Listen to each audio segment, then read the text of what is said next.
Assalamualaikum warahmatullahi wabarakatuh. Selamat pagi teman-teman semua, salam sejahtera untuk kita semua. Yang terhormat Kepala BPS Kota Bandung, Bapak Aris Budianto, juga yang kami hormati narasumber kita dari Rumah Sakit Al-Islam ya, Dr. Dimas Erlangga Lutfimas. Terus untuk para KF yang sudah bergabung, juga teman-teman yang sudah ikut dalam acara beriman kali ini, hari Jumat tanggal 11 Juni 2021, dengan judul Menerapkan Hidup Sehat Meningkatkan Produktivitas. Baik, acara pertama, mungkin kita akan menerangkan beberapa arahan dari Bapak Kepala BPS Kota Bandung, Bapak Aris Budianto. Kepada Pak Aris, dipersilakan. Baik, terima kasih. Assalamualaikum warahmatullahi wabarakatuh. Selamat pagi buat kita semuanya. Yang kami hormati narasumber kami, Bapak Dr. Dimas Erlangga. Selamat pagi, Pak Dokter. Yang kami hormati teman-teman Kepala BPS Kabupaten Kota yang sempat bergabung ya. Saya lihat ada dari BPS Kota Sukabumi dan Indramayu, termasuk juga dari BPS Provinsi ada Koordinator Fungsi Statistik Distribusi, Kang Dudung. Yang kami hormati teman-teman semuanya, baik di BPS Kota Bandung dan beberapa ada juga dari BPS di luar Kota Bandung se-Jawa Barat ya.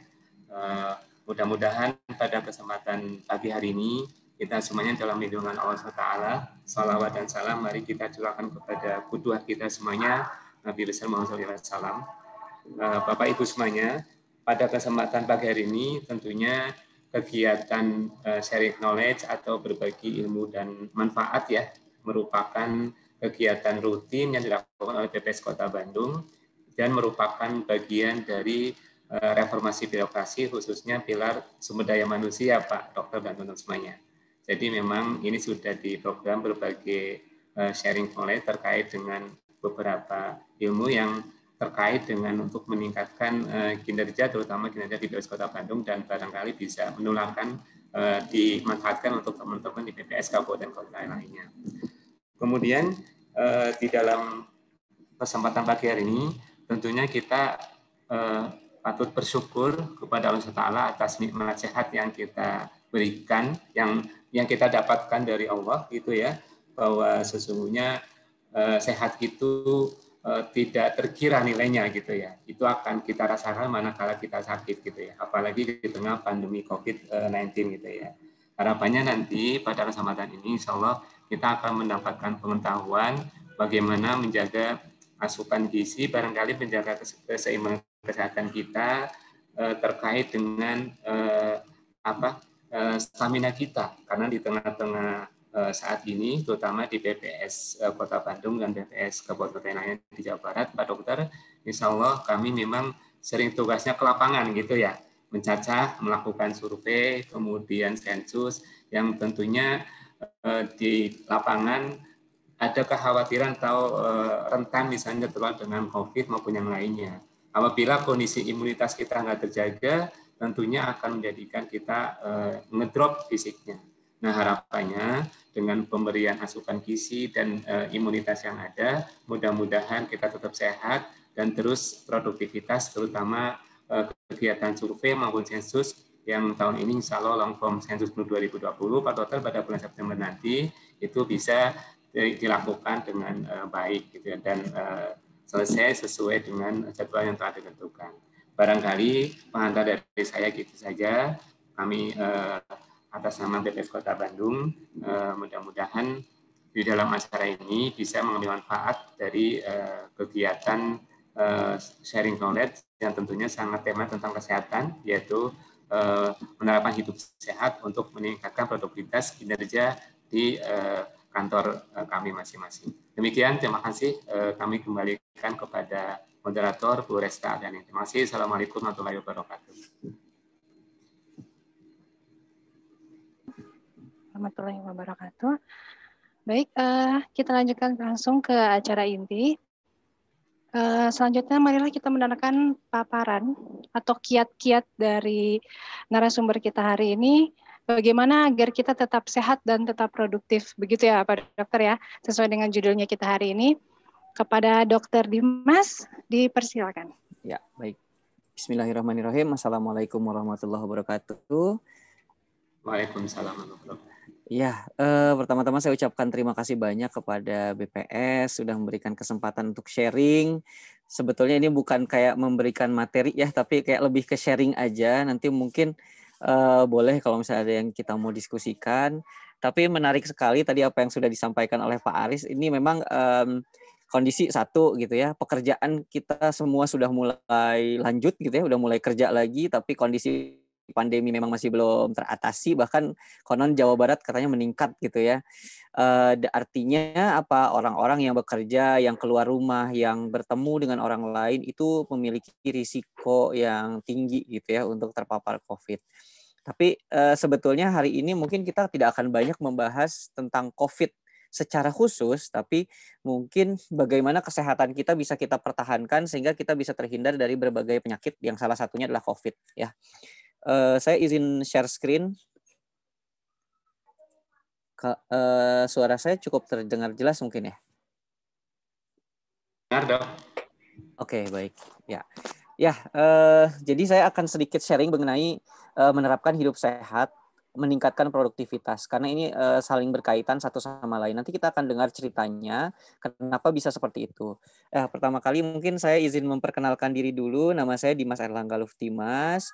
Saya dari Rumah Sakit Al-Islam Jalan Awi Bitung, Cicadas, Bandung. Juga saya bekerja sebagai dosen di Divisi Ilmu Gizi Departemen Ilmu Kesehatan Masyarakat FK Universitas Padjadjaran. Serta selain itu juga saya bekerja di Nutrition Working Group, di tim penelitian tentang gizi di Fakultas Kedokteran Universitas Padjadjaran. Baik, nah untuk pertama kali mungkin kita mesti tahu dulu mengenai yang namanya sehat itu apa gitu ya. Jadi sehat itu ada definisinya, sehingga kalau misalnya kita mau tahu objektifnya apa sih orang dibilang sehat, itu ada gitu ya. Dari WHO maupun dari Indonesia sendiri.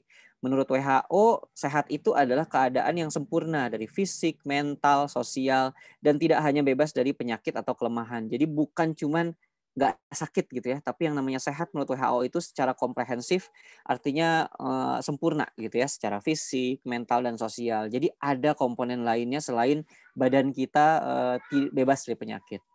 Nah, Kemenkes RI sendiri itu memiliki definisi juga gitu ya, dan itu sebetulnya berangkatnya dari WHO, yaitu keadaan sehat baik secara fisik, mental, spiritual, maupun sosial yang memungkinkan setiap orang untuk hidup produktif secara sosial dan ekonomis. Artinya output dari kesehatan ini harusnya ini nih, produktif secara sosial dan ekonomis ya. Artinya kita itu sehat itu bukan semata-mata bebas dari penyakit, ujung-ujungnya seperti itu. Nah, namun ada juga hal yang lain yang perlu diketahui bahwa yang namanya sehat itu harus disertai dengan yang namanya bugar. Jadi ada saja orang yang sehat tapi dia tidak bugar. Jadi dia tidak mampu melakukan aktivitas-aktivitas yang rutin yang dapat mendukung apa ya namanya ya efek jangka panjangnya kayak gitu ya. Dan kegiatan-kegiatan lain yang mendadak atau tidak terduga. Jadi ada kondisi di mana kita membutuhkan kecepatan gitu ya dari reaksi kita terhadap suatu kondisi. Nah, kita akan berangkat lagi kemudian ke masalah kesehatan di Indonesia. Sebetulnya saya yakin dan saya sering menggunakan sebetulnya data BPS ya. Salah satunya adalah apa namanya itu Indonesia dalam angka, Bandung dalam angka, betul nggak? Itu data-datanya dari BPS kan ya. Ya, jadi sebetulnya itu merupakan data-data yang sering saya gunakan. Cuman saya mohon maaf nih sebelumnya kepada BPS, saya nggak pakai pada hari ini karena saya belum sempat bongkar-bongkar lagi data saya. Nah, saya menggunakan data Riskesdas yang terbaru, ini yang dikeluarkan oleh Kementerian Kesehatan Republik Indonesia pada tahun 2018. Kalau misalnya kita bilang masalah kesehatan di Indonesia seperti apa, itu banyak. Dan di Riskesdas 2018 ini ada 220 slide yang menceritakan tentang kesehatan dan masalah kesehatan. Oke, Tapi kesimpulannya ada di gambar ini, kita bisa lihat bahwa di kotak atau di lingkaran yang warna kuning ini ada banyak sekali masalah kesehatan atau kelompok masalah kesehatan, yaitu PM atau penyakit menular, PTM penyakit tidak menular, kesehatan jiwa, cedera, disabilitas, penyakit gigi mulut, status gizi, dan lain sebagainya sampai lansia. Yang mana ini memberikan efek kalau misalnya kita tidak tata laksana, maka ini akan menyebabkan satu, izin bekerja karena sakit. Satu. Kedua, produktivitas menurun. Tiga, usia kerja berkurang. 4, kematian di usia muda. 5, beban generasi selanjutnya. Dan mungkin saya yakin data-data ini sebetulnya ada juga di BPS ya. Nanti mungkin kita bisa bahas kalau misalnya ada gitu ya. Nah, bagaimana caranya? Ada 4 sebetulnya. Ini menurut teori kesehatan masyarakat ada 4 hal yang berkaitan sama status kesehatan seseorang. Namanya teori Hendrik L. Bloom. Nah, dan salah satunya itu adalah tentang perilaku. Perilaku itu adalah perilaku berisiko yang dapat berefek pada masalah-masalah kesehatan di kotak ini yang warna merah, yaitu perilaku merokok, minum beralkohol, aktivitas fisik, konsumsi buah dan sayur. Ini hanya sebagian kecilnya. Kemudian perilaku higienis dan juga pengetahuan tentang HIV. Ini yang tercantum di Riskesdas, di riset kesehatan dasar. Dan mungkin sebetulnya untuk perilaku ada banyak hal lainnya. Kebiasaan makan makanan yang tidak sehat, kebiasaan makanan yang berminyak, itu datanya ada gitu ya. Cuma mungkin karena terlalu kecil, kalau bahasa orang Sundanya recet gitu ya datanya, jadi mungkin nggak ditampilkan di sini. Nah, ini data dari Riskesdas 2013 sampai 2010 yang jadi masalah di Indonesia terutama adalah obesitas gitu ya. Obesitas ya. Kenapa? Nanti kita akan lihat ya kenapa sih obesitas jadi meningkat. Nah, ini ada terjadi peningkatan nih. Dari tahun 2007, 2010, dan 2013 ternyata persentase orang yang obesitas di Indonesia itu meningkat. Dari 14,8% pada tahun 2007, dia meningkat jadi 32,9%. Lebih dari sepertiganya orang Indonesia itu mengalami obesitas rata-ratanya. Yang mana yang paling kecilnya di NTT tentu saja, karena NTT masih ada banyak justru yang kurang gizi ya. Sementara di Sulut ini yang paling tingginya gitu ya, Sulawesi Utara. Nah, kemudian penilaian lainnya itu adalah dari lingkar perut ya. Jadi dari lingkar perut yang lebih dari standar normal itu ada 26,6%. Lagi-lagi ini mendekati sepertiganya. Sehingga kita bisa simpulkan bahwa sekarang nih lebih dari sepertiga penduduk Indonesia itu mengalami obesitas. Di mana kondisi obesitas ini bisa meningkat pada wanita dan juga pada usia yang makin meningkat dia makin tinggi risiko obesitasnya. Terbukti nggak nih? Iya, terbukti ya nggak? Ada banyak orang yang bilang abis nikah saya jadi ngelebar gitu kan. Artinya berdasarkan usia itu meningkat gitu ya. Baik itu berkaitan dengan status pernikahan atau tidak. Ada yang nggak menikah, ada yang belum menikah misalnya sampai usia 40. Tapi apakah terjadi obesitas? Iya, terjadi obesitas juga. Jadi berdasarkan bertambahnya usia maka bertambah juga risiko obesitas gitu. Jadi ini yang harus diwaspadai gitu. Yang tadinya pas mahasiswa badannya katanya atletis gitu ya, atau usia 30-an badannya atletis berotot. Nggak taunya usia 40-an udah offside perutnya ya. Nah, itu kejadian banget tuh. Nah, kondisi ini berefek pada risiko penyakit tidak menular. Apa itu penyakit tidak menular? Di antaranya adalah penyakit diabetes, hipertensi, stroke, dan lain sebagainya ya, dan termasuk kanker di dalamnya. Nah, ini adalah merupakan data internasional, data global mengenai obesitas, yang mana kita bisa melihat bahwa terjadi peningkatan yang banyak sekali dari tahun 2008 sampai 2016 dalam rentang waktu 8 tahun yang tadinya kurang dari 10% di Indonesia, ternyata obesitas sekarang menduduki angka di 13% populasi dunia. Ya, jadi ada 650 juta orang obes di Indonesia. Jadi itu cukup mengerikan sebetulnya. Baru kemarin saya melakukan pemeriksaan kepada Civitas Akademika di kampus gitu ya, dan itu Masya Allah gitu ya, bukan Masya Allah, subhanallah gitu ya, didapatkan dari semua yang diperiksa itu yang saya periksa, yang saya saja periksa mungkin sekitar ada 60 apa 70 peserta gitu ya. Yang normal itu hanya 2 atau 3. Selebihnya sebagian besar mungkin saya bisa bilang itu 90%-nya itu obes gitu ya. Nah, ini cukup mengerikan gitu. Jadi dan obes ini bisa mengenai semua kalangan ya. Jangan salah, banyak orang juga yang di pinggir jalan yang aktivitasnya meminta-minta ternyata juga kondisinya obes gitu ya. Nah, kesehatan ini berkaitan sama produktivitas. Ini perlu diketahui juga dan ini saya ngambil datanya dari Kanada ya.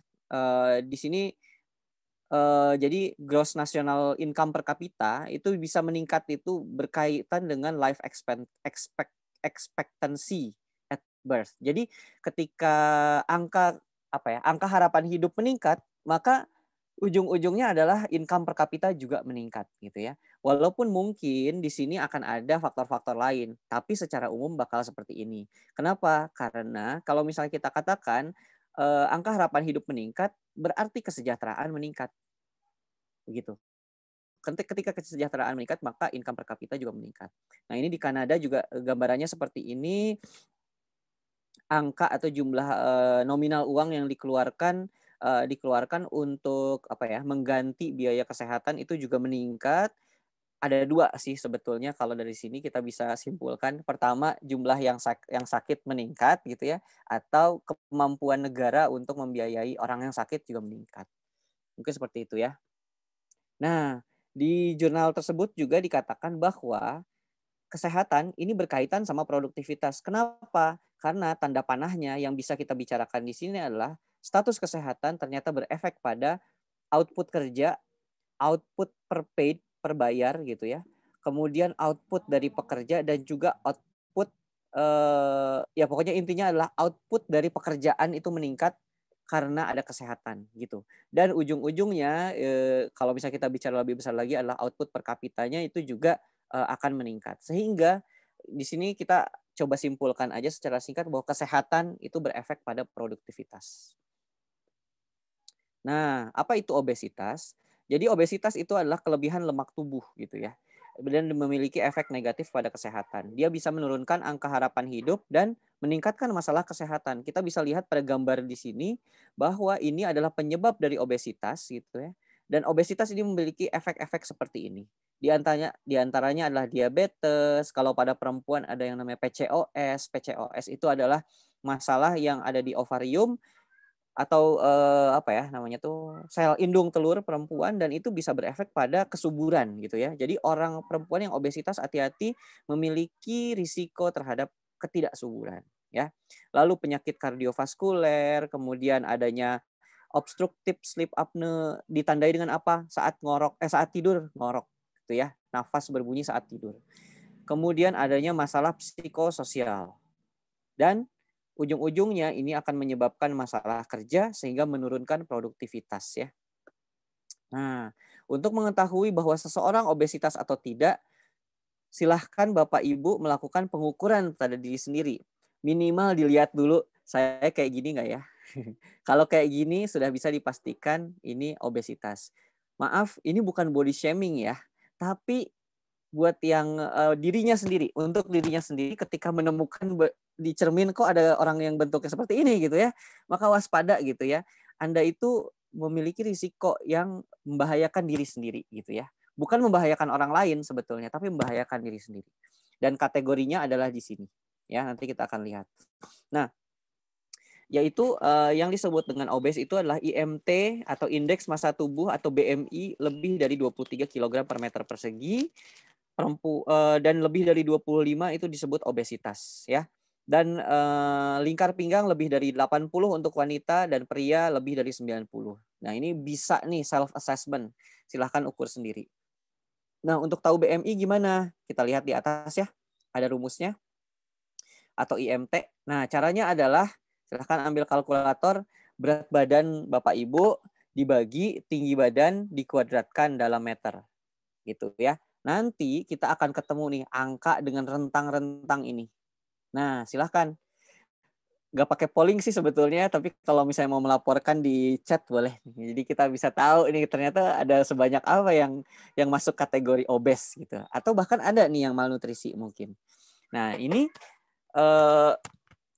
ini penting sekali untuk diketahui, sehingga kalau misalnya Bapak Ibu sudah melakukan self-assessment, masuk ke dalam kategori apa, jadi tahu harus apa gitu ya, harus melakukan apa. Nah, ini merupakan kondisi penurunan berat badan pada obesitas atau overweight. Kalau misalnya kita melakukan treatment atau kita menata laksana tubuh kita supaya kita bebas dari obesitas atau overweight, maka kita akan mengalami penurunan berat badan. Dan berita baiknya adalah dengan adanya penurunan berat badan 5-10% aja dari berat badan sekarang pada kondisi obesitas atau overweight, maka ini berkaitan sama risiko penurunan risiko kardiovaskuler atau improvement in CVD risk factor. Jadi perbaikan fungsi jantung dan paru-paru dan pembuluh darah setidaknya pada 1 tahun pertama setelah penurunan berat badan. Jadi misalnya Bapak Ibu obesitas memiliki 50% kemungkinan mengalami penyakit jantung, ketika turun berat badannya 10% aja, itu sudah menurunkan banyak gitu ya. Bahkan bisa turun setengahnya lagi, 50% dari 50%, artinya udah 25% gitu ya. Jadi udah turun banyak lah untuk risiko risiko penyakit kardiovaskuler. Nah, kalau misalnya turunnya lebih besar gimana? Apalagi benefitnya lebih besar lagi gitu ya. Nah, namun ada konsekuensinya, ini yang harus diwaspadai, sempat viral memang gitu ya. Penurunan berat badan yang sehat itu menyebabkan penurunan massa lemak dan dan harusnya mempertahankan massa otot. Namun kalau misalnya penurunan berat badan yang cepat tanpa disertai pemantauan yang baik atau dengan diet yang salah, maka akan terjadi penurunan massa lemak dan juga penurunan massa otot.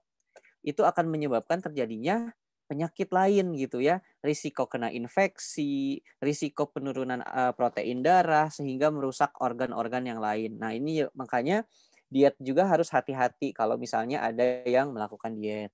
Nah, penurunan berat badan yang sehat itu yang normal itu kalau berdasarkan NHS dari UK itu 0,5 sampai 1 kg per pekannya atau bisalah sampai 2 kg per pekan.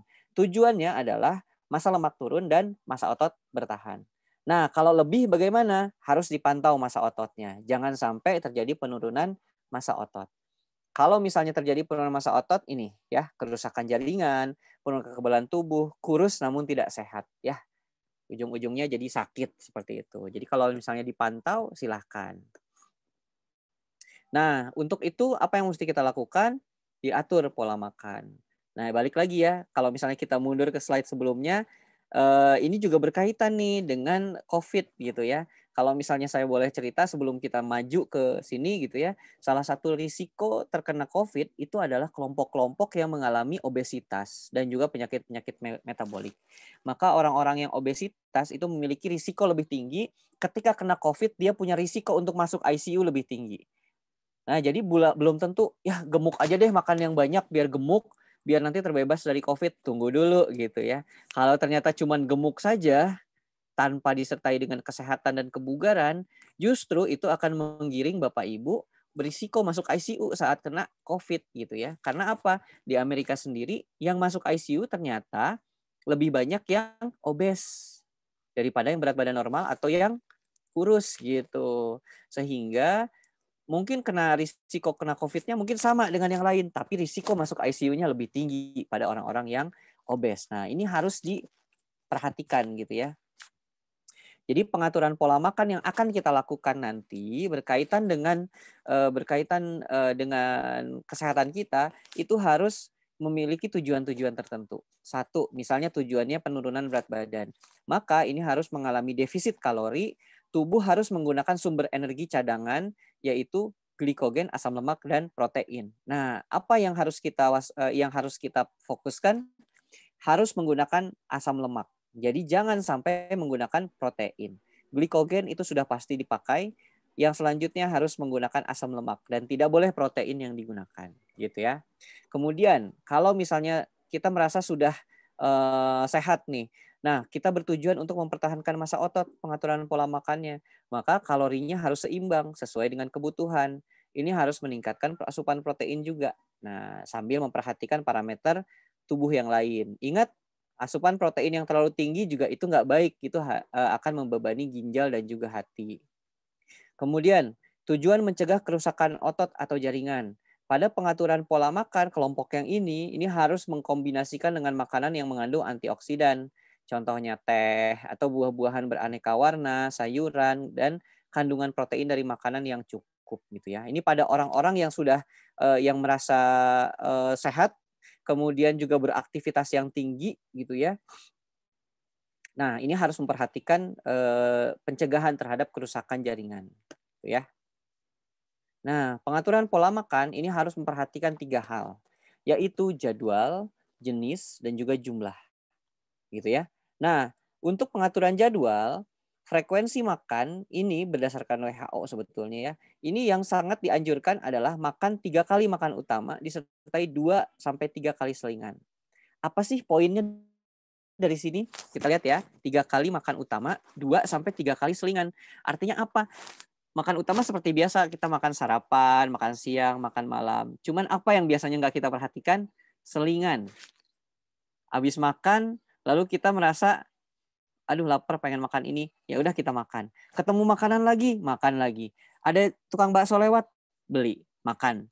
Kemudian jalan-jalan sedikit keluar, ada tukang cilok, beli. Kemudian pulang ke rumah, lewat tukang gorengan, beli lagi, makan. Kemudian sampai rumah, gorengan udah habis, masak mie. Dan lain sebagainya. Sehingga apa? Makannya lapornya bagus. Dok, saya makan cuma 3 kali atau 2 kali bahkan dok sehari gitu ya. Oh gitu. Terus kalau selingannya gimana? Selingannya nggak tahu dok. Nah, kenapa? Kenapa nggak tahu? Karena nggak pernah diperhatikan. Maka frekuensi yang benar adalah 3 kali makan utama disertai 2-3 kali selingan. Lalu sisanya apa? Sisanya nggak usah makan gitu. Puasa aja. Jadi cuma makan itu 6 kali dalam sehari. 3 kali makan utama, pagi, siang, sore. Dan diantaranya makan cemilan. Cemilan pagi, cemilan siang atau sore, cemilan malam. Nah itu yang akan membuat kita asupannya sangat teratur. Kalau misalnya kita merasa makan cuma sedikit tapi kita gemuk banget atau berat badan naik terus, waspada nih, ada 2 hal yang bisa terjadi sama diri kita. Makan kita kebanyakan namun tidak terkontrol, atau kita terlalu banyak rebahan. Gitu ya. Yang kedua, variasi dari makanan itu harus mengandung 4 komponen, yaitu karbohidrat, protein hewani, protein nabati, dan juga sayur dan buah. Berdasarkan apa ini? Berdasarkan dari kampanye isi piringku Kemenkes RI ya. Dalam satu piring untuk anak usia lebih dari 2 tahun sampai dewasa itu membutuhkan 4 komponen di dalam piringnya, yaitu makanan pokok, kemudian lauk pauk yang terdiri dari protein hewani dan nabati, buah-buahan dan juga sayur-sayuran. Nah, gambarannya seperti ini nih. Dan ini sangat bisa dilakukan di rumah gitu ya. Kalau nggak mau nasi merah, nasi putih, kan gampang. Tahu biasa, nggak suka tahu tempe, nggak suka tahu tempe kacang-kacangan gitu ya. Ini apa sih? Ini ayam. Nggak suka ayam, ikan. Nggak suka ikan, daging. Nggak suka daging, nggak ada duitnya, telur. Ya. Dan ini sayuran. Apa sulitnya? Insya Allah nggak ada ya. Karena apa? Yang kayak gini juga bisa ketemu di warteg. Note ya, makanan sehat tidak harus mahal dan dapat dipersiapkan sendiri. Itu ya. Nah, ini penjadwalan tadi sudah saya ceritakan. Jadi ada jam makan pagi, makan siang, makan malam disertai dengan selingan. Kemudian isi piringku ini ada 2 macam, ada yang normal seperti tadi yang saya gambarkan. Pada kelompok yang obesitas ini ada model T. Jadi 1/4-nya adalah sumber karbo, kemudian 1/4-nya adalah lauk, dan setengahnya itu adalah sayur. Ya, jadi mulai sekarang sudah bisa ya membiasakan diri menggunakan model piring seperti ini. Kita masuk ke jenis makanan itu terutama itu adalah 3 komponen, mengandung karbohidrat, protein, dan juga lemak ya. Karbohidrat itu merupakan sumber energi gitu ya. Kemudian protein itu adalah sumber pembangun tubuh gitu ya, untuk membangun imun, kemudian perbaikan jaringan, enzim, dan juga hormon. Ada komponen-komponen protein yang paling baik ya, diantaranya adalah whey protein, telur, susu, keju, dan juga ayam. Nah, ini merupakan sumber yang terbaik untuk sumber protein ya. Walaupun yang ini juga baik nih sebetulnya, ikan, daging ya, kedelai itu merupakan sumber yang baik. Nah, cuman kalau pakai angka gitu ya, biological value di atas 80 artinya yang ini ya. Lemak juga merupakan sumber energi dan dia memberikan rasa kenyang untuk kita serta rasa enak dari makanan. Nah, lemak itu ada dua, ada lemak baik, ada lemak yang jahat ya, yang mana keduanya berbeda dari fungsinya. Lemak jahat itu biasanya dia untuk meningkatkan energi saja, tapi dia tidak punya tidak punya fungsi lain di tubuh kita selain nantinya disimpan. Kemudian lemak baik itu adalah kacang gitu ya. Ini selai kacang, kemudian kacang-kacangan, alpukat dan juga ikan ya. Dia mengandung lemak yang tidak jenuh ganda gitu ya, dan ini baik sekali untuk kesehatan tubuh kita. Nah, ini adalah ilustrasi dari kebutuhan energi untuk orang Indonesia yang dikeluarkan oleh Kemenkes RI pada peraturan nomor tahun 2019, yang mana kebutuhan energi orang dewasa di Indonesia atau manusia usia 10 sampai 80 tahun itu rentangnya di 2100 sampai 2650 kilokalori per hari. Ah, gimana itu dok cara taunya? Nah, ini aja ilustrasi saja. Ini menu 700 kilokalori. Yang mana ini gambarannya banyak banget ya kalau kita makan sebanyak ini. Jadi 700 kilokalori itu banyak. Nah, terdiri dari, ini udah disesuaikan dengan isi piringku tadi ya. Nah, ini 700 kilokalori. Artinya kalau kita makan 3 kali seperti ini, 3 kali seperti ini kita udah dapat 2100 kilokalori di luar cemilan. Kalau misalnya kita mau mengurangi sedikit, nggak mau banyak-banyak, kurangin aja nih buahnya. Buahnya nanti dimakan di cemilan, gitu. Kemudian lauk pauk, ini yang kalorinya cukup tinggi, ini bisa kita kurangin kalorinya dengan cara mengganti cara memasaknya. Kalau ini caranya digoreng, untuk menguranginya caranya tidak digoreng. Misalnya direbus atau dipepes atau dikukus, gitu ya. Kalau sayuran tetap. Nah, kemudian apalagi caranya untuk menguranginya? Caranya kurangin porsi nasinya. Nasinya juga bisa dikurangin ya. Ini kurang lebih 3 centong nasi atau 150 gram. Atau kalau misalnya dipakai sendok itu kurang lebih 18 sendok ya, 3 kali 6 sendok nasi gitu. Nah, kemudian yang lain yang wajib dilakukan adalah konsumsi buah dan sayur yang segar itu untuk memenuhi sumber serat dan juga antioksidan. Ini buah dan sayur juga merupakan sumber berbagai vitamin dan mineral, dan menurut WHO kebutuhan atau bagaimana kita mencukupi serat itu dengan mengkonsumsi 5 porsi buah plus sayur sehari. Nah, kalau kita balikin ke pola yang tadi, jadi 3 kali setiap kali makan harus ada sayur, itu udah 3 kali makan sayur, ditambah cemilannya buah 2 kali. Artinya udah pas 5 kali. 5 porsi buah plus sayur. Tuh. Nah, yang selanjutnya adalah kita harus memperhatikan makanan, jajanan, dan juga cemilan kita. Ingat, kita harus tahu dulu nih makanan camilan kita teh kayak gimana gitu ya. Dan kita harus tahu sebanyak apa sih kalorinya. Ini contoh aja, martabak telur 196 kilokalori ini tinggi lemak. Onde-onde sekian kalori tinggi gula. Lapis legit sekian tinggi gula. Susvla tinggi lemak dan gula. Black Forest tinggi gula. Combro tinggi lemak. Nagasari tinggi gula gitu ya. Dari yang saya sebutkan ini nggak ada yang tinggi protein ya. Apalagi kalau misalnya dia tinggi lemak. Biasanya gorengan di Indonesia itu dibuatnya bahannya tepung ya. Dari tepung-tepungan itu tinggi karbohidrat. Udah gitu digoreng, artinya menjadi tinggi lemak. Seperti itu. Mari kita bandingkan dengan cemilan yang seperti ini. Telur rebus misalnya. Bisa nggak jadi cemilan? Bisa banget. Telur rebus 75 kalori saja. Dia tinggi protein. Sedangkan putih telurnya saja 20 kilokalori. Buah apel 50 kalori. Ini tinggi apa? Tinggi serat. Kacang 1 genggam misalnya.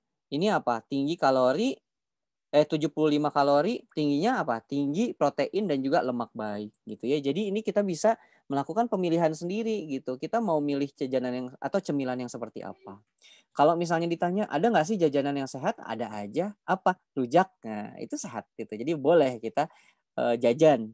Tapi jajannya jajan yang sehat gitu ya. Ini udah tadi.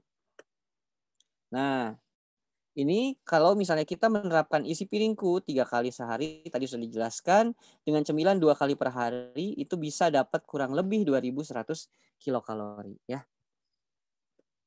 Nah, dengan mencukupi sesuai dengan isi piringku, maka kebutuhan vitamin dan mineral juga insya Allah tercukupi gitu. Tidak perlu lagi menggunakan suplemen. Nah, yang terakhir ini adalah membatasi asupan gula ya dari hal makan. Kenapa? Asupan gula yang berlebihan itu dapat meningkatkan tekanan darah, meningkatkan lemak tubuh, kolesterol, serta lemak lain di darah menyebabkan penyakit jantung pembuluh darah gitu ya. Kemudian risiko terinfeksi COVID-19 ya. Nah, WHO merekomendasikan untuk konsumsi gula kurang dari 50 gram per hari. Kalau misalnya satu sendok teh gula itu sama dengan 4 gram, maka kita 10 sampai 12 gitu ya. Atau kalau maksudnya kurang lebih 10 sampai 12 sendok teh dalam sehari. Bisa tuh didistribusikan di semua makanan kita dalam satu hari. Ini kebutuhan air, nah kurang lebih pada orang dewasa 7 sampai 8 gelas, tapi kalau aktivitasnya tinggi bisa sampai 10 gelas. Kalau misalnya berat badannya lebih, itu juga bisa sampai 10 gelas ya. Nah, ini adalah aktivitas fisik yang dapat dilakukan oleh Bapak Ibu. Aktivitas fisik yang dianjurkan oleh Perki dan juga WHO itu sebetulnya hampir sama, kurang lebih di 150 menit per minggu atau 30 menit per hari selama 5 hari per minggu. Sama ya. Cuma bedanya kalau yang 30 menit artinya didistribusikan pada hari-hari di dalam satu minggu. Gitu ya. Dan ini yang dianjurkan adalah yang terukur seperti jalan cepat. Nah, yang mesti diwaspadai pada gambar ini adalah aktivitas yang punya risiko tinggi penyebaran COVID. Boleh dilakukan yang di risiko rendah saja. Kalau misalnya di tempat yang warna merah, kuning gitu ya, atau orange ini harus diperhatikan. Apakah bisa terjaga prokesnya gitu. Kalau nggak bisa lebih baik dihindari gitu ya. Cari tempat gym yang sepi. Kalau bisa 1 jam cuman kita doang gitu ya. Kemudian main basket. Nah, bisa sih, tapi bisa nggak kalau misalnya kita pakai masker main basket gitu. Jadi prokes itu harus lebih diperhatikan saat ini. Ini gambaran metabolisme energi saja saat olahraga aerobik atau anaerobik. Intinya adalah olahraga yang intensitasnya rendah gitu ya, atau 25% dari VO2 max saja itu lebih banyak membakar lemak. Sehingga pada orang-orang yang obes atau kelebihan berat badan dianjurkan untuk olahraga yang santai. Bukan olahraga yang berat ya, yang intensitasnya sampai 85%, yang capek gitu. Kenapa? Karena kalau yang capek itu lebih banyak menggunakan gula. Ujung-ujungnya apa? Setelah olahraga ngerasa lapar dan capek. Akhirnya apa? Makan. Akhirnya keluarnya cuma 300 kilokalori, masuknya 700 kilokalori. Artinya nggak jadi kurusnya. Oke? Jadi yang mesti dilakukan adalah olahraga yang intensitas rendah. Olahraga intensitas rendah itu adalah contohnya ini, bersepeda santai, kemudian bersepeda agak cepat, itu aktivitas yang mulai meningkat gitu ya persentasenya. Sehingga jadi harus dilakukan misalnya goes, jogging, jalan cepat. Ini adalah olahraga yang aerobik ya, predominan aerobik, sehingga ini bisa berefek pada penurunan lemak, kemudian menurunkan berat badan lebih cepat gitu ya. Namun ini harus waspada penurunan massa otot. Nah, sehingga yang harus dilakukan adalah harus ada diselingi dengan olahraga beban juga untuk mempertahankan massa otot. Nah, ini pesan khusus kala pandemi, perhatikan protokol kesehatan. Kalau ada kesempatan vaksin, vaksin aja. Ya, jangan ragu gitu ya.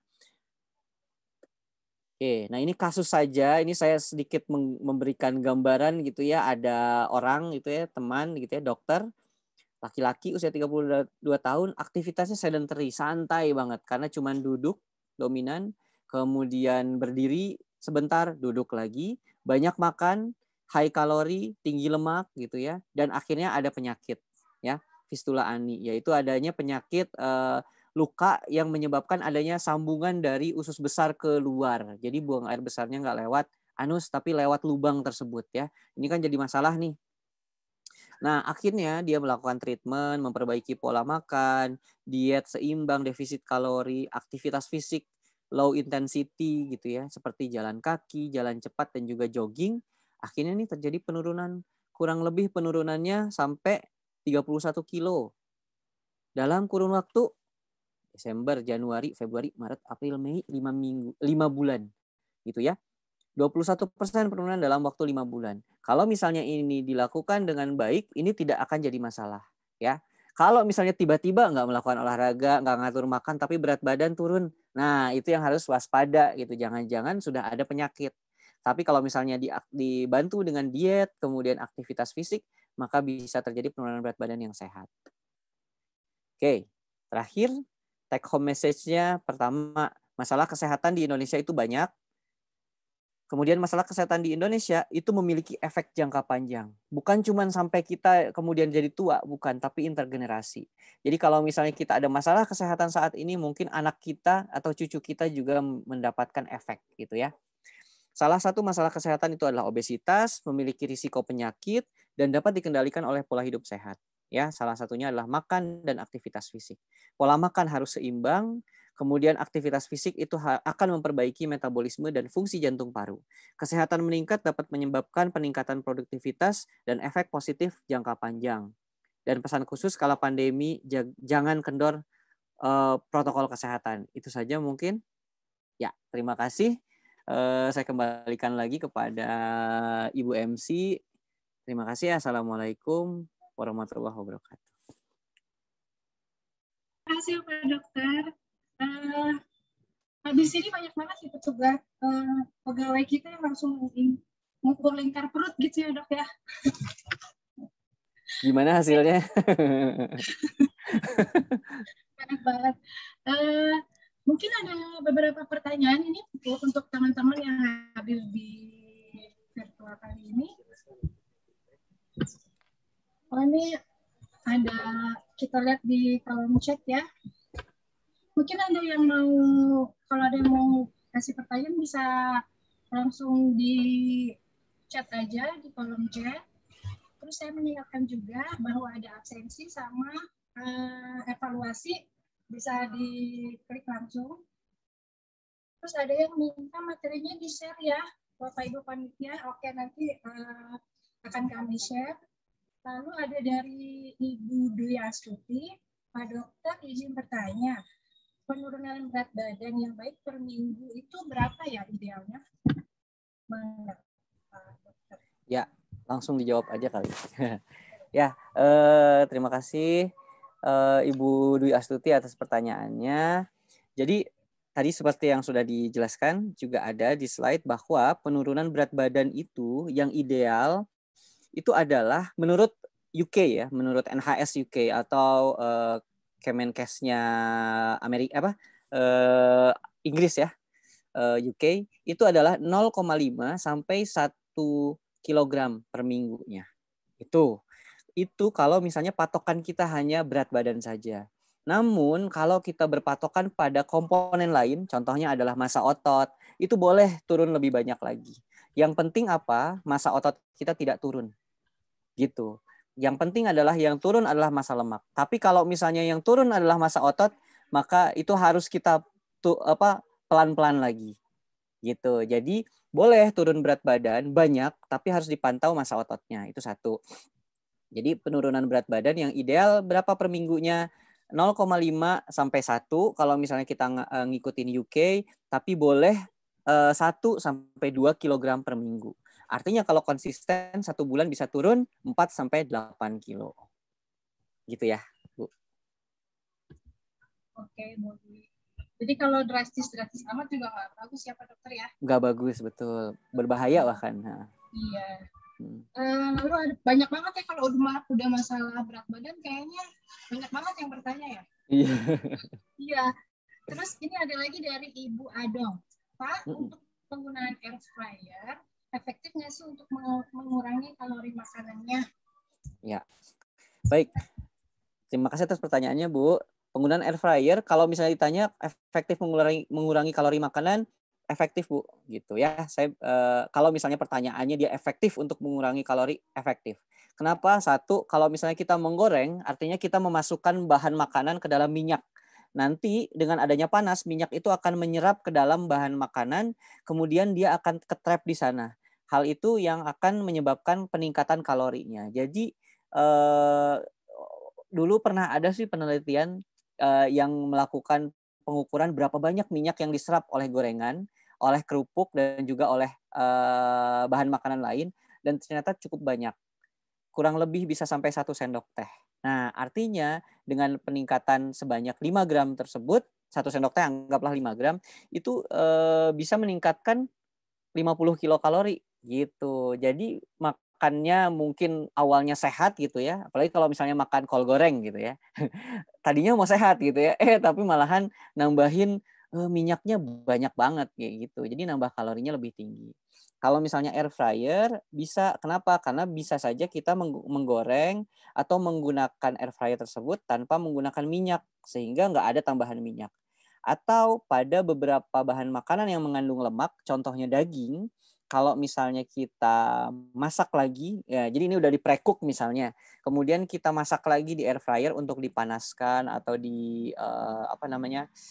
dimasak gitu ya dengan menggunakan air fryer, minyaknya justru malahan keluar sehingga dia berkurang lagi si kalorinya. Seperti itu.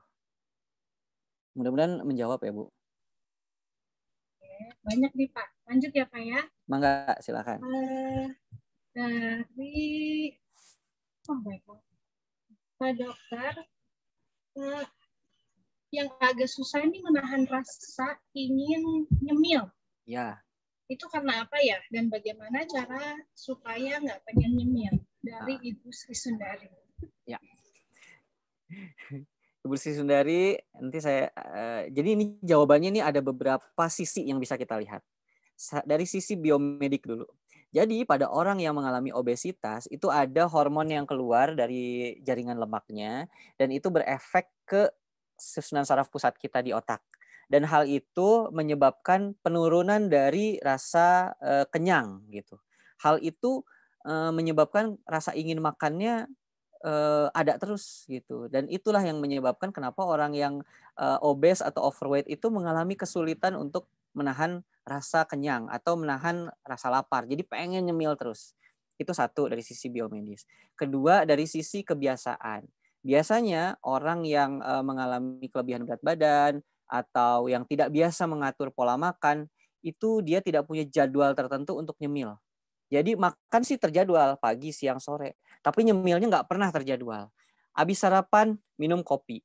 Terus makan cookies. Makan gorengan lagi. Nggak taunya udah waktunya makan siang lagi. Makan siang. Lalu habis itu minum kopi lagi. Udah gitu beli boba. Kemudian beli gorengan lagi. Beli cemilan apa lagi. Terus sampai akhirnya waktunya makan malam. Nah, itu yang menyebabkan tubuh kita ini berada di kondisi tinggi terus gula darahnya. Nah, kondisi ini menyebabkan ketika kita mulai coba ngatur-ngatur, ngedrop tuh kadar gula darah atau kadar nutrien yang di dalam darah itu berkurang. Sehingga tubuh kita bikin sinyal kurang makan. Akhirnya muncul rasa lapar. Kan tubuh kita ini kan punya sistem komunikasi nih.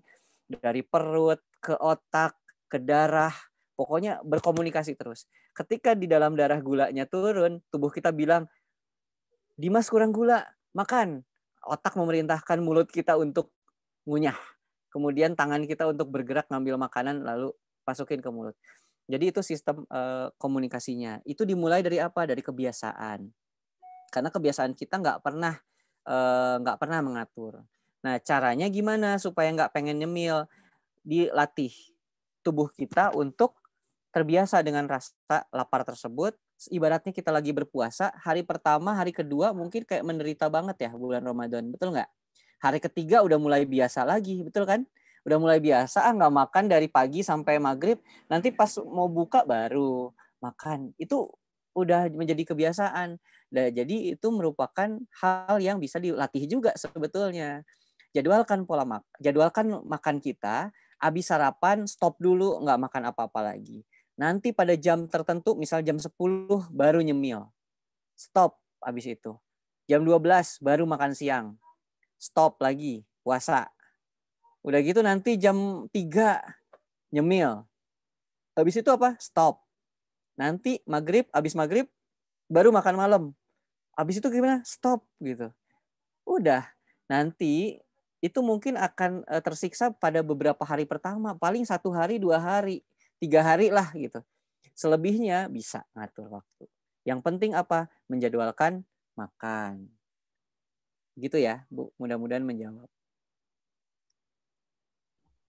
Oke, gimana Ibu Sri? Jadi memang, tapi nyemilnya nggak berarti jam 9, jam 10 ngemil sejam gitu, sampai jam 11. Iya. Berarti gitu ya, Betul. Kan ibarat kalau misalnya kita acara gitu, coffee break paling cuma berapa menit ya? Coffee break menit ya? paling 15 menit, selebihnya udah kayak gitu. Oke. Lanjut nih, ini kayaknya banyaknya ibu-ibu nih kan, Dok, yang bermasalah dengan berat badan ini. Kayak bapak-bapaknya. Bapak-bapaknya ini apa namanya? Masih denial gitu, Pak? Atau gimana, Pak? Malu-malu bapak-bapak. Malu-malu. Padahal sering offset ya bapak-bapak. Lanjut ya. Iya, bapak-bapaknya offset. Ada dari Pak John Rial tuh, Bu Esta. Oh, ada Pak John Rial. Oke, kita urut dari atas dulu aja ya, Pak ya. Pak Dokter, izin bertanya dari Ibu Sri Damiati ya. Bagaimana diet yang baik untuk penderita MAH nih Pak Dok? Ada info makan buah apa, tapi ternyata merangsang penyakit MAH juga. Ya. Ya baik. Ya terima kasih atas pertanyaannya. Jadi kalau misalnya sakit MAH itu memang ada beberapa kondisi yang bisa dibilang sakit MAH oleh orang awam ya. Sementara kalau misalnya di kedokteran ternyata diagnosisnya jadi macam-macam. Ada yang masalahnya di lambung, ada yang masalahnya di esofagus, ada yang masalahnya di setelah lambung yaitu usus 12 jari. Nah itu tuh berbeda-beda cara penanganannya. Pola makannya juga berbeda. Nah, yang pertama deh, saya balik lagi. Minimal kita mampu menjadwalkan makan dan pada orang MAH itu yang harus dilakukan adalah makannya sedikit-sedikit tapi sering. Artinya jangan biarkan lambungnya kosong dulu gitu. Namun tetap lambung juga harus diberikan waktu istirahat supaya apa? Ketika makanan masuk ke dalam tubuh, ketika masuk ke dalam lambung, makanan masuk ke dalam lambung itu akan merangsang keluarnya asam lambung. Sehingga kalau misalnya ada luka di sana, maka itu akan menyebabkan terjadinya nyeri. Nah, pada orang-orang yang MAH gitu ya, makanya satu cara makannya harus sedikit-sedikit tapi sering. Yang kedua, jenis makanannya tidak boleh yang terlalu banyak lemak gitu, karena itu akan merangsang keluarnya asam lemak juga, asam lambung supaya melarutkan si asam lemak tadi. Itu. Kemudian jangan makan makanan yang merangsang, yang berbumbu banyak misalnya, apalagi bumbu-bumbu yang atsiri ya, yang mengandung zat perangsang gitu. Contohnya cabai gitu ya, lada, paprika dan lain sebagainya. Hal itu bisa menyebabkan reaksi lambung kita.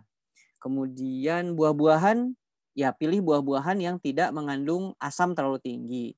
Contohnya jeruk gitu, itu kan asam. Nanas gitu ya. Boleh kita menggunakan buah-buahan yang nyaman di lambung, contohnya pepaya misalnya kayak gitu ya, semangka gitu, melon, masih banyak ya seperti itu. Jadi banyak sebetulnya cara untuk menghindari MAH. Tapi pertama kali saya menyarankan untuk ngatur dulu pola makan atau jadwal makan.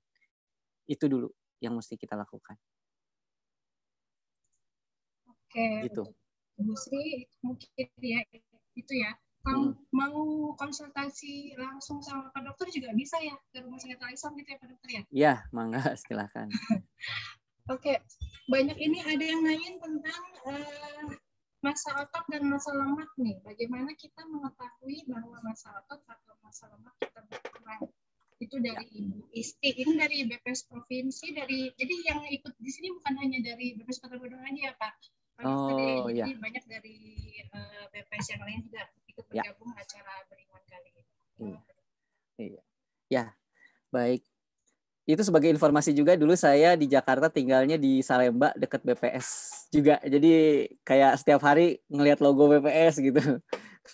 Kenal jadi ya, istilahnya tetangga saya BPS. Ya, masih awam terkait masa otot dan masa lemak. Iya, jadi memang masa otot dan masa lemak itu merupakan hal gaib, Ibu. Kenapa saya bilang hal gaib? Jadi untuk mengetahuinya, somehow kita memerlukan alat khusus, namanya biak gitu ya. Jadi kita perlu diukur masa otot dan masa lemak. Nah, dan kalau misalnya kita tidak tahu mengenai apa itu masa otot dan masa lemak, iya betul, jadinya gaib, jadi nggak tahu. Yang bisa kita lakukan, salah satunya yang awam bisa mengetahui masa otot sama masa lemak, minimal gini deh, coba cubit bagian bawah tangan kita.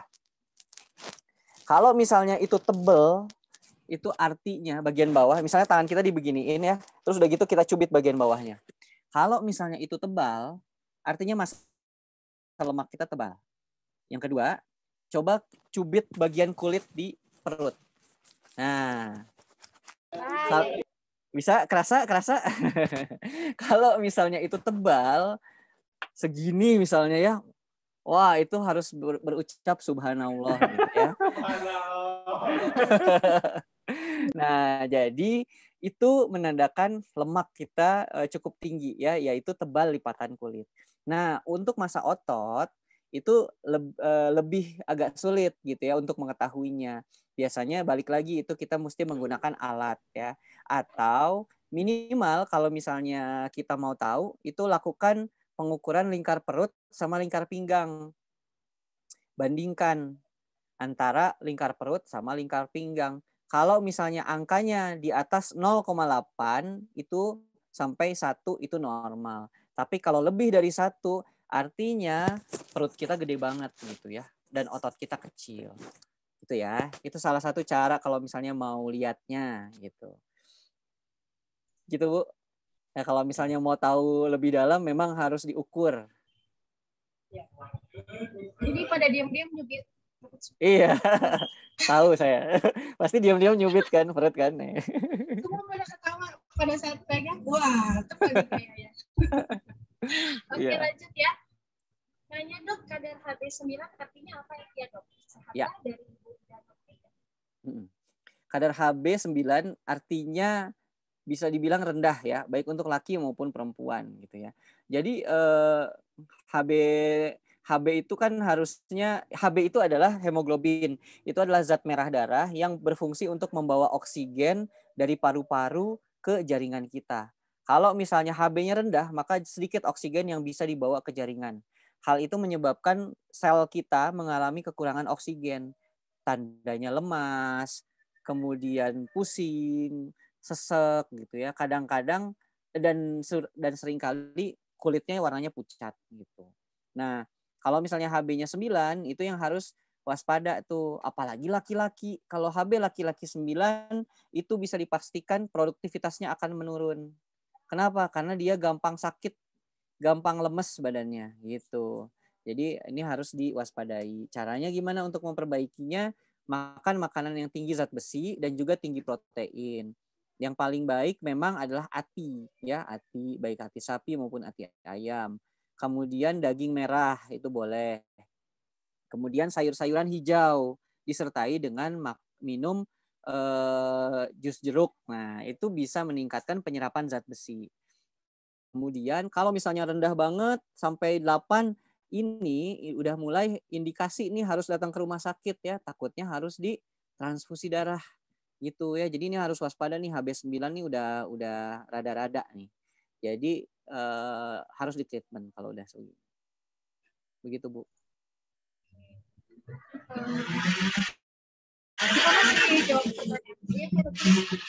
Ini beberapa lagi tentang COVID ini dari Ibu lagi. Ada kasus juga dok di kantor kawan saya, satu ruangan sudah pernah terkena COVID-19. Mereka sudah sembuh, tapi beberapa minggu atau bulan kena COVID-19 lagi.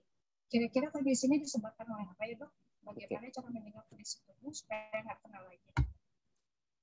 Oke, baik. Ya, terima kasih atas pertanyaannya. Jadi ada yang sudah pernah terkena COVID, kemudian kena COVID lagi ya. Oke, sebelum itu saya mau cerita dulu mengenai vaksin. Vaksin itu bukanlah obat untuk untuk 100% menghindari kena COVID. Vaksin itu merupakan suatu bahan gitu ya yang digunakan oleh tubuh kita untuk meningkatkan sistem kekebalan tubuh. Fungsinya adalah bukan 100% untuk mencegah kena, tapi untuk mencegah gejala yang berat. Hal ini sama ceritanya dengan TBC. TBC itu orang Indonesia ini dilakukan imunisasi wajib, namanya BCG. Nah, kalau misalnya dikasih BCG, apakah tidak akan kena TB? Bisa nggak kena TB, tapi kalau misalnya kena TB bisa juga. Banyak juga dokter-dokter yang mengalami seperti itu. Dia sudah di BCG dulu waktu kecilnya, tapi kena TB lagi. Nah, tapi kalau misalnya bedanya apa? Yang dapat BCG sama yang tidak. Yang tidak dapat BCG, yang dapat BCG itu biasanya gejalanya itu tidak berat dan tidak menyebabkan penyakit yang lebih lanjut. Tapi yang tidak mendapatkan imunisasi BCG biasanya bisa kena sampai meningitis, TB otak, TB tulang, TB usus, seperti itu. Jadi biasanya berat atau tidaknya ditentukan oleh pernah atau tidaknya kita dilakukan BCG. Sama seperti COVID. Kalau misalnya sudah pernah divaksin, maka kita mungkin bisa aja kena COVID, namun gejalanya tidak berat dan insya Allah fatality-nya juga rendah. Jadi ketika kena COVID tidak akan sampai masuk ke ICU, paling gejalanya yang ringan saja gitu. Nah, kalau misalnya sudah pernah terkena COVID, apakah bisa kena lagi? Bisa. COVID itu salah satu kelompok virus flu, hanya manifestasinya berat. Flu itu kita sudah pernah kena flu, kemudian nanti beberapa waktu kemudian daya tahan tubuh kita turun, kita bisa kena lagi flu. COVID juga sama seperti itu. Ya. Bagaimana menjaga kondisi tubuh supaya tidak kena lagi? Pertama itu adalah protokol kesehatan. Kalau COVID itu harus diwaspadai, harus tetap dijaga. Jadi tetap pakai masker, jaga jarak, hindari kerumunan, itu penting sekali. Mencuci tangan, kemudian mengurangi mobilisasi. 5M, itu satu. Yang kedua, meningkatkan daya tahan tubuh dengan cara pola makan yang baik, yang tadi sudah dijelaskan, sama aktivitas fisik tetap dilakukan. Jadi jangan kita sedentary, jangan rebahan aja gitu. Jadi bisa dicegah untuk nggak kena lagi, bisa dicegah untuk menjadi berat, gitu ya, dan bisa dicegah supaya tidak kena, seperti itu. Mudah-mudahan menjawab ya Bu. Masih kita waktunya jam 10 atau masih boleh kita bacain pertanyaan ya? Lagi mungkin ya Faris. Boleh ya? Nah, Pak Dokter, 1-2 pertanyaan boleh Pak Dokter? Boleh, silakan. 1-2 pertanyaan, silakan. Oke. Tadi ada yang nanya masalah lemak, sudah terjawab tadi caranya tentang dicubit aja dulu. Ya, cubit aja. Karena masalah lemak goib ya. Goib memang, ya. Makhluk goib. Betul. Kita lihat dari yang laki-laki mungkin ya Pak ya, pertanyaan dari Pak John Rial ini karena waktunya juga nggak panjang. Dari Pak John Rial, apakah ada hubungannya antara kepercayaan seseorang atau agama dengan kesehatan? Obesitas itu apakah ada hubungannya dengan gen orang tua? Oke, baik. Ya, untuk pertanyaan kedua dulu ya saya jawab ya. Kayaknya pertanyaan pertama filosofis banget ini. Oke, pertanyaan kedua dulu. Obesitas apakah ada hubungannya dengan gen orang tua? Ada. Jadi saya balik lagi ke slide yang awal saya sampaikan. Itu ada 4 komponen yang menentukan kesehatan seseorang. Namanya teori Hendrik L. Bloom. Jadi ada 4 komponen. Pertama adalah genetik, kedua perilaku, ketiga itu adalah perilaku behavior ya. Perilaku, kemudian lingkungan, yang keempat itu adalah pelayanan kesehatan. Itu ada 4 komponen. Genetik ada di salah satunya dan itu hanya berada pada angka 15% saja. Jadi kalau misalnya orang tua obes, Anaknya bisa obes nggak? Bisa banget gitu. 15% bisa obes. Tapi bisa nggak orang tuanya obes anaknya langsing? Bisa juga gitu. Gimana caranya? Ada 2 komponen yang bisa kita perbaiki untuk supaya kesehatan orang tua yang buruk nggak nurun ke anaknya, yaitu perilaku sama lingkungan. Nah, secara teori ilmu kesehatan masyarakat, 2 komponen ini yang paling besar efeknya terhadap kesehatan seseorang, perilaku dan juga lingkungan, terutama lingkungan gitu. Yang mana lingkungan ini dipengaruhi juga oleh perilaku gitu. Jadi kalau misalnya bapaknya atau ibunya menyadari dirinya obes, tapi dia menyadari tentang bagaimana mengatur kesehatan supaya tidak nurun obesnya ke anaknya, maka itu akan mempengaruhi perilaku anak dan juga lingkungan anak. Jadi anaknya insya Allah tidak akan obes, bisa kayak gitu. Begitu juga dengan penyakit lainnya, kanker, begitu, diabetes, begitu juga penyakit lain sebagainya, gitu ya. Jadi banyak penyakit yang bisa diturunkan, namun tidak nurun ke anak. Kenapa? Karena 2 komponen yang tadi, perilaku dan lingkungan itu dikendalikan, gitu. Kemudian pertanyaan kedua, apakah ada hubungan antara kepercayaan atau agama dengan kesehatan? Oke, baik. Saya menjawab sesuai pengetahuan saya saja ya Pak ya. Kalau menurut saya gitu ya, agama itu kan mengajarkan kebaikan ya pada dasarnya gitu ya. Komponen kebaikan dari suatu agama untuk mengatur perilaku itu ada gitu. Jadi agama Islam ada mengatur perilaku, agama Kristen juga ada, Katolik, Hindu, Buddha itu juga ada yang mengatur perilaku. Dan juga plus mengatur lingkungan gitu ya. Di Islam ada pengaturan terhadap lingkungan gitu kan. Nah, saya lihat mungkin di Bali Hindu juga ada pengaturan terhadap lingkungan, maka ada desa-desa di Bali yang bersih gitu. Nah, sehingga kalau misalnya secara umum kita bilang agama dengan konteksnya apa ya namanya tuh pengendalian terhadap komponen lingkungan dan juga perilaku, insya Allah itu ada hubungannya terhadap kesehatan seseorang gitu. Kalau misalnya di agama saya, agama Islam gitu ya, agama Islam itu ada hadis yang mengatakan kebersihan sebagian dari iman. Maka kalau misalnya seorang muslim yang beriman itu harusnya menjaga kebersihan. Nah, kita baliklah ke teori logika. Kebersihan itu berefek pada kesehatan. Kesehatan berefek kepada efek jangka panjangnya lagi gitu. Sehingga ketika seseorang menerapkan kebersihan sebagian daripada iman, maka insya Allah dia akan sehat pada Islam gitu kan. Nah, yang lain juga ada gitu ya. Kalau misalnya di dalam Islam di Al-Qur'an, Quran surat Abasa gitu ya. Fal yang zuril insanu ila to'ami, maka hendaklah seseorang memperhatikan makanannya. Makanannya yang seperti tadi gitu.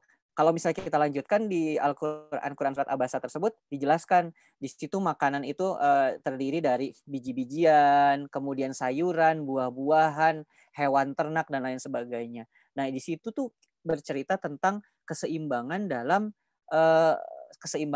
mengkonsumsi bahan makanan gitu. Nah, jadi ketika seseorang muslim misalnya menerapkan Quran surat Abasa, harusnya dia sehat gitu.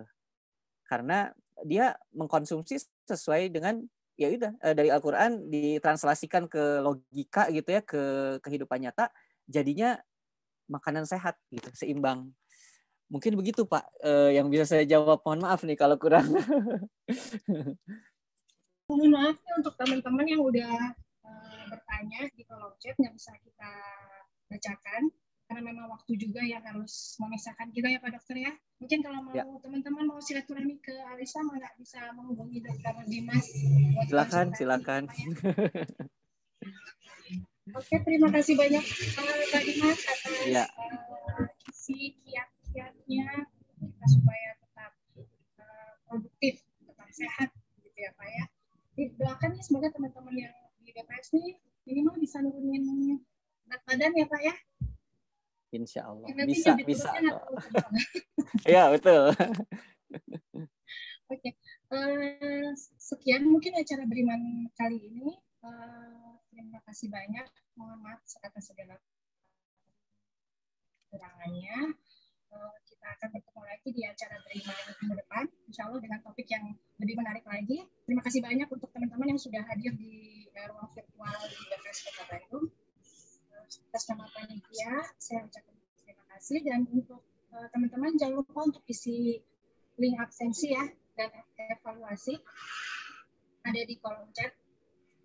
Untuk yang teman-teman sering di YouTube juga ada di kolom chat, sudah kami sharekan linknya. Terima kasih banyak sebelumnya. Assalamualaikum warahmatullahi wabarakatuh. Waalaikumsalam warahmatullahi wabarakatuh. Dr. Dimas, hatur nuhun pisannya. Sami-sami hatur nuhun juga Pak Aris. Mudah-mudahan bermanfaat. Ya, amin. Sangat bermanfaat, Dok. Ya, insya Allah. Amin. Hatur Ya. nuhun, dokter. Sami-sami, sampai ketemu lagi. Izin live ya, Bapak Ibu. Assalamualaikum. Waalaikumsalam. Assalamualaikum warahmatullahi wabarakatuh. Ya.